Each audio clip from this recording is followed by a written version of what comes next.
Hola chicos, soy profesora Ana Melissa Rumiche Silva del curso de Biología. Este video va a ser un resumen de las 2 semanas que son los temas de bioelementos y biomoléculas. Más que todo para resolver algunas dudas que tengan con respecto a estos temas, ya que he visto que en las tareas realizadas sí han habido varias equivocaciones. Ahora, como introducción a la bioquímica, vamos de nuevo a visualizar este mapa conceptual, donde vemos que la materia viva va a estar compuesta por bioelementos. Entonces, ¿cuáles son estos bioelementos? Estos bioelementos son más que todos los elementos que se encuentran en la tabla periódica. Ahora, ¿por qué agregamos la palabra bio? Porque esos elementos que se encuentran en la tabla periódica vamos a escoger aquellos que se encuentran en los seres vivos. Entonces, aquellos elementos que se encuentran en los seres vivos van a tomar como el nombre de bioelementos. Ahora, en la clasificación de bioelementos tenemos dos, los primarios y los secundarios. Como la palabra lo dice, los primarios son los principales y los secundarios son los que siguen de ellos. Entonces, los primarios son aquellos elementos que se van a encontrar en mayor proporción a comparación de los secundarios. En ellos, por ejemplo, va a estar el grupo John y también lo que es el azufre y lo que es el fósforo. En secundarios, eh, son indispensables también como los primarios, pero van a estar en una proporción un poco, ¿cómo se dice? Va a haber una pequeña diferencia. Ahora, algunos autores clasifican en tres, pero en este caso vamos a clasificarlo en dos. Los elementos van a estar dentro de las secundarias. Ahora, la combinación de estos primarios con estos secundarios va a dar origen a lo que son las biomoléculas. Entonces, las biomoléculas van a ser el conjunto de estos bioelementos.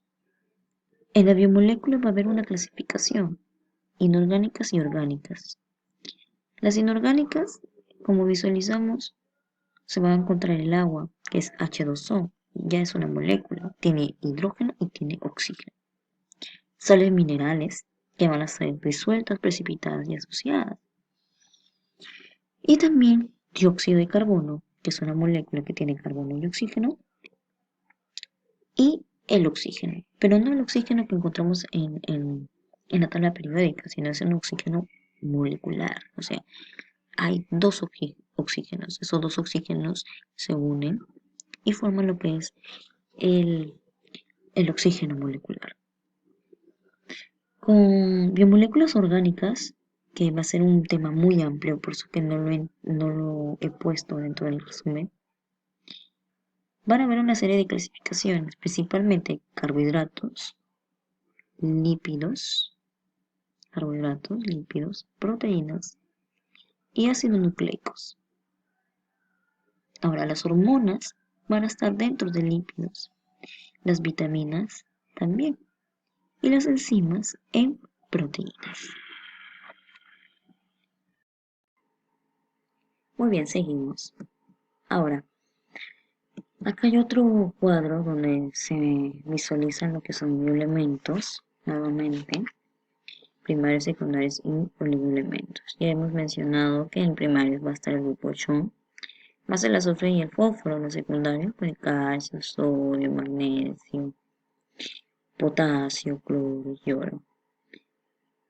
Y oligoelementos son aquellos considerados como trazas, ¿no? Que se encuentran en menor proporción, un porcentaje muy poco. Son esenciales, pero solamente en esa cantidad, porque si se exceden van a traer problemas a un organismo. Ahora, mencionamos también que el carbono era importante, ¿no? Básicamente va a ser la estructura de las biomoléculas. Entonces, va a ser como el tipo de el esqueleto, gracias a una característica significativa que tiene que era la concatenación, que hace que se enlace a él un elemento. En este caso va a ser otro carbono, ¿no? Sus enlaces simples, dobles y triple, como le mencioné, ¿no? En las anteriores clases. Ahora, en primarios he puesto unas pequeñas definiciones o en todo caso teorías. Ya les mencioné que los primarios son los principales, los que se encuentran en mayor cantidad a comparación de los siguientes. Dejo un poco para que lean.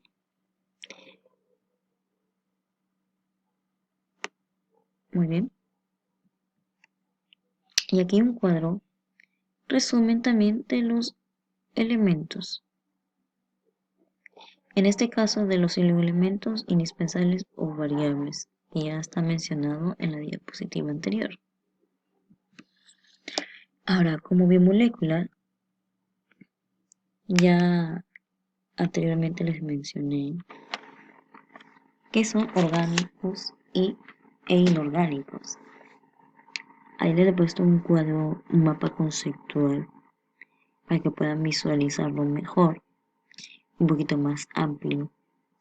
Y bueno, para la siguiente clase vamos a seguir con lo que son biomoléculas en el caso de carbohidratos. Vamos a seguir en la siguiente semana.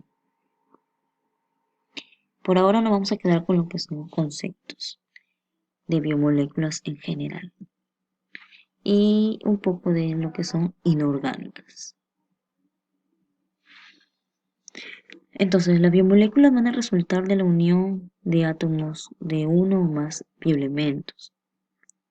De acuerdo al grado de complejidad y estructura que presenten, van a adoptar múltiples conformaciones. Y también van a ser un medio para llevar a cabo reacciones bioquímicas que van a ser altamente energéticas, en el caso de los carbohidratos, y van a proveer un papel estructural, también carbohidratos, y conservación, también carbohidratos. Y transmisión de información hereditaria en el caso de los ácidos nucleicos. Ojo, en proteínas también van a estar las enzimas, los aminoácidos, y en lípidos también son energéticos.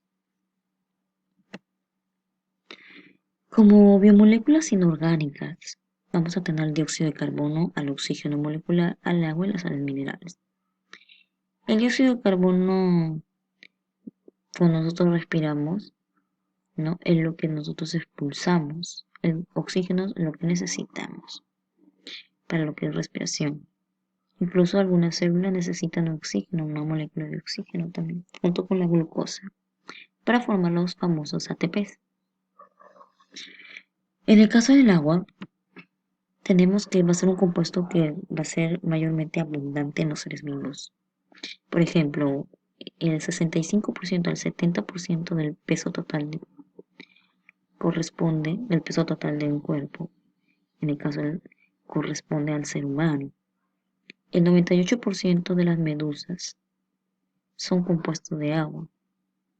La sangre un 78%, la linfa un 91%, y del 5 al 10% están compuestas las semillas, ¿no? De agua estamos hablando. Ahora, algunas características o que se puede decir del agua, que va a ser un medio de reacciones bioquímicas. ¿Cuáles van a ser esas reacciones bioquímicas? Acá lo he puesto: fotosíntesis, respiración, metabolismo. También va a ser un medio de transporte de sustancias. Va a almacenar y distribuir el calor. Va a absorber el calor con facilidad. Eso lo vamos a observar, por ejemplo, cuando hervimos agua. Va a lubricar y humedecer membranas y órganos. Por ejemplo, mucus, en las fosas nasales tenemos un tipo de moco que contiene agua. Mucus, por ejemplo, lo que reviste en el estómago, en el interior del estómago, para que este no sea lastimado por el jugo gástrico. Y algunos líquidos sinovial. También mantiene la forma y el tamaño de células y tejidos. Por ejemplo, la célula vegetal tiene una gran vacuola y esta vacuola almacena agua. Entonces, cuando esta está completamente hinchada, va a realizar un fenómeno de turgencia que va a hacer que la pared celular se mantenga en su forma rígida, ¿no? Rígida, sin deformarse.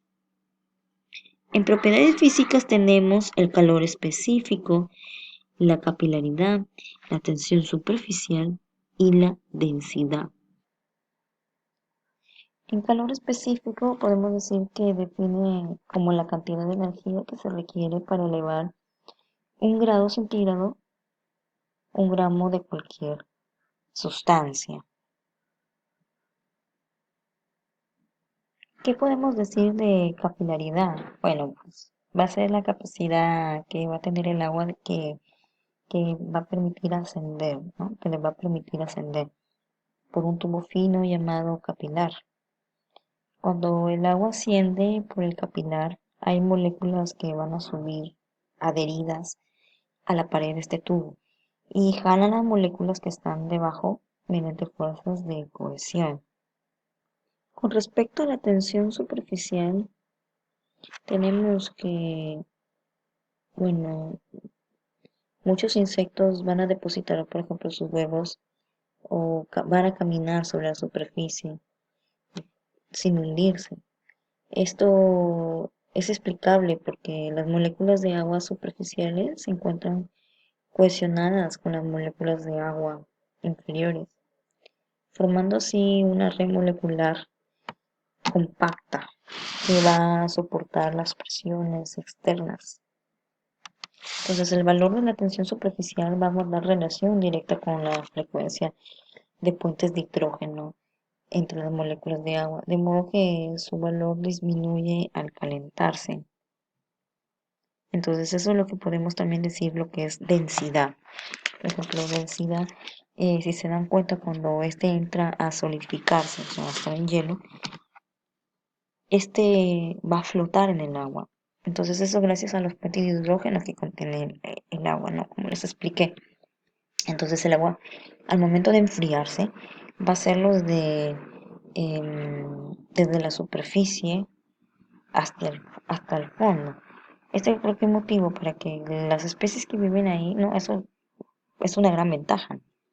Las especies que viven dentro del agua, pues puedan eh, sobrevivir, puedan moverse, distribuirse, migrar de un lugar a otro. Entonces eso es lo que el agua tiene esa propiedad, que la verdad que es muy importante. Ahora, las sales minerales se van a hallar en menor cantidad, en menor concentración, de 1 al 5%, pero van a ser constantes. Aquí vemos unos ejemplos que en sales minerales prácticamente son para iones. Entonces, estos van a estar clasificados en dos, cationes y aniones. Los cationes positivos y los aniones negativos. Ahora, con su importancia, estos van a regular la presión osmótica de la célula, permitiendo así el intercambio de sustancias entre el líquido intra y extracelular al haber diferencias de concentraciones de sales. También van a intervenir en el proceso metabólico en la respiración celular. Van a tener una función estructural al ser constituyentes del esqueleto en el caso del calcio y de dientes en el caso del flúor. También van a regular funciones cardíacas en el caso del sodio, del potasio, del calcio, del magnesio. Van a constituir también hormonas, enzimas y pigmentos. Y también van a mantener el equilibrio ácido básico, como les explicaba, ¿no? El pH, para ciertas sustancias. ¿Qué va a ser el pH? La acidez que contiene una sustancia. Muy bien, chicos. Ese ha sido el resumen de las 2 semanas. Espero que les haya despejado más las dudas. Y lo mismo de siempre, aconsejarlos, no salgan de casa, mantengan esta temporada con calma y buen humor. Bueno, chicos, hasta la próxima y cuídense mucho. Su profesora Ana Belisa.